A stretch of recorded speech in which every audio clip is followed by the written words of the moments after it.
संजय जी, आज corona protocol के साथ काउंटिंग की बात हो रही है। क्या हम समझे कि सामान्य तौर पर जितने बजे तक नतीजे आ जाते थे उतने बजे तक आ जाएंगे, या फिर आपको लग रहा है कि कुछ देरी हो सकती है पहले ये समझने में कि कब तक किसकी सरकार बन रही है वो स्पष्ट हो पाए हमारे सामने?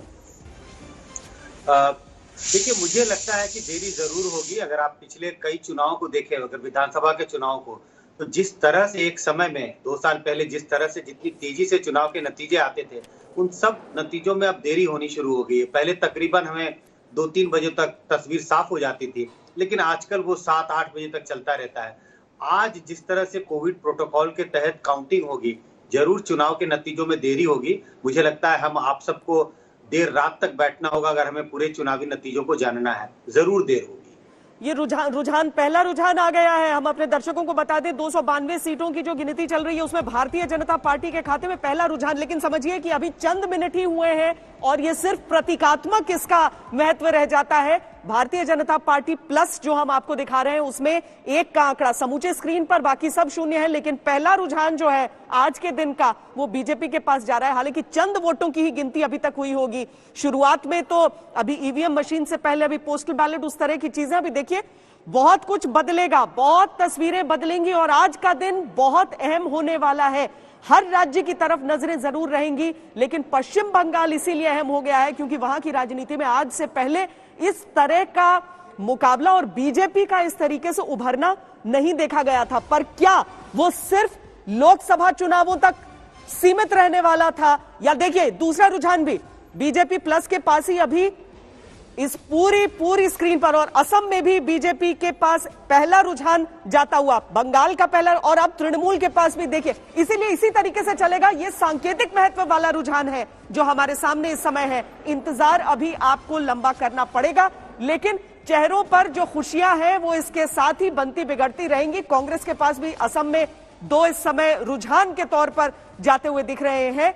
लेकिन जब तक तस्वीर साफ होगी, कम से कम 1 घंटे बाद आप थोड़ा थोड़ा समझना शुरू कीजिए। 2 घंटे 3 घंटे तक हम कुछ मुकम्मल कहने की स्थिति में रहेंगे। लेकिन अब ये जो दिलचस्प मुकाबला था, जो कांटे का मुकाबला था, उसकी शुरुआत हो चुकी है। पश्चिम बंगाल हो, असम हो, तमिलनाडु हो, पुडुचेरी हो, केरल हो, हर जगह। और इसके साथ ही उत्तर प्रदेश के जो पंचायत चुनाव हुए हैं उसकी भी मतगणना का आज दिन है। वहां पर भी आज काउंटिंग हो रही है और उसकी भी जैसे ही खबरें हमें मिलती हैं हम आपके सामने जरूर रखेंगे। लेकिन यहां आज की चर्चा में सबसे अहम जैंतोदा हो जाता है पश्चिम बंगाल और ममता बनर्जी अगर मोदी विरोध के चेहरे के तौर पर सबसे बड़ा चेहरा इस देश में नजर आती रही हैं, तो आज उसकी भी परीक्षा की घड़ी हो जाएगी। जयंत,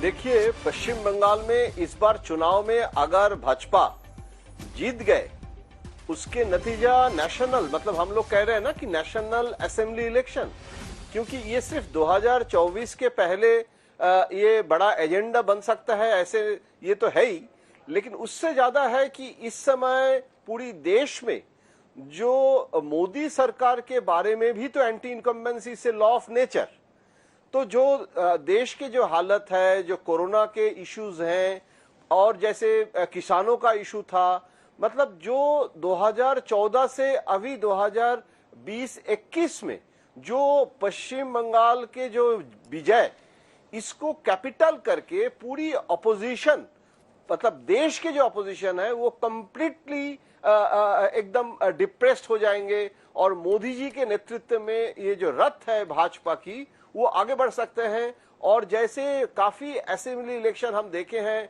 कुछ दिनों पहले भी कि जहां भाजपा जैसे 2019 में हुआ था वो रिपीटेशन असेंबली इलेक्शन में नहीं हो रहा था।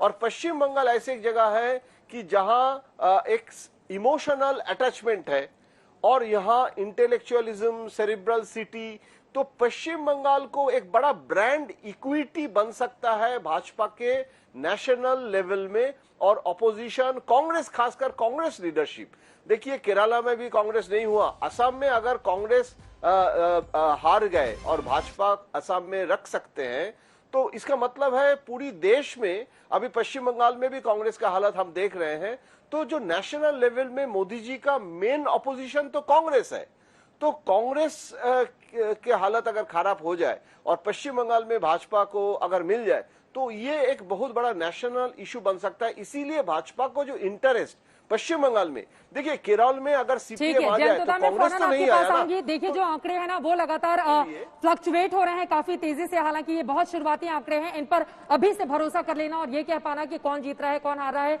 बहुत जल्दबाजी होगी। लेकिन कुछ लोग ये भी कहते हैं कि अगर आगाज अच्छा है तो अंजाम भी अच्छा होगा। वीवीपैट आपको बता दें कि जैसे ही लगातार काउंटिंग शुरू हुई उसके बाद बीजेपी ने पहले बढ़त हासिल कर ली और उसके बाद अब देखिए तृणमूल कांग्रेस आगे हो गई है। बीजेपी 6 पर, टीएमसी 8 पर यहां पर अपनी बढ़त बनाते हुए 292 के जो अभी तक के रुझान सामने आए हैं उसके हिसाब से पश्चिम बंगाल का यह आंकड़ा लगातार बढ़ता हुआ चला जाएगा। हालांकि जैसा कि हमारे तमाम एक्सपर्ट बता रहे हैं कि चूंकि कोरोना काल में तमाम प्रोटोकॉल का पालन करते हुए आज की ये काउंटिंग चल रही है तो ऐसे में काफी ज्यादा देरी लगेगी। लेकिन अभी शुरुआती जो आंकड़े सामने आए हैं, पहले बीजेपी ने बढ़त हासिल की थी टीएमसी पर, उसके बाद टीएमसी यहां पर देखिए 7 और 9, बीजेपी 7 पर और टीएमसी 9 पर, जबकि लेफ्ट और अन्य का अभी तक खाता नहीं खुला है। पश्चिम बंगाल के आंकड़े हैं और असम में कांग्रेस +3 पर, बीजेपी 3 पर। आपको बताते चलें कि असम में एग्जिट पोल जितने भी सामने आए हैं तकरीबन हर किसी ने बीजेपी की जीत की घोषणा की है, लेकिन कांग्रेस पार्टी ने बढ़त के साथ अपना खाता खोला है। जैसा कि आप टीवी स्क्रीन पर देख रहे हैं, कांग्रेस ने 3 पर, बीजेपी ने 3 पर, कुल 6 सीटों के रुझान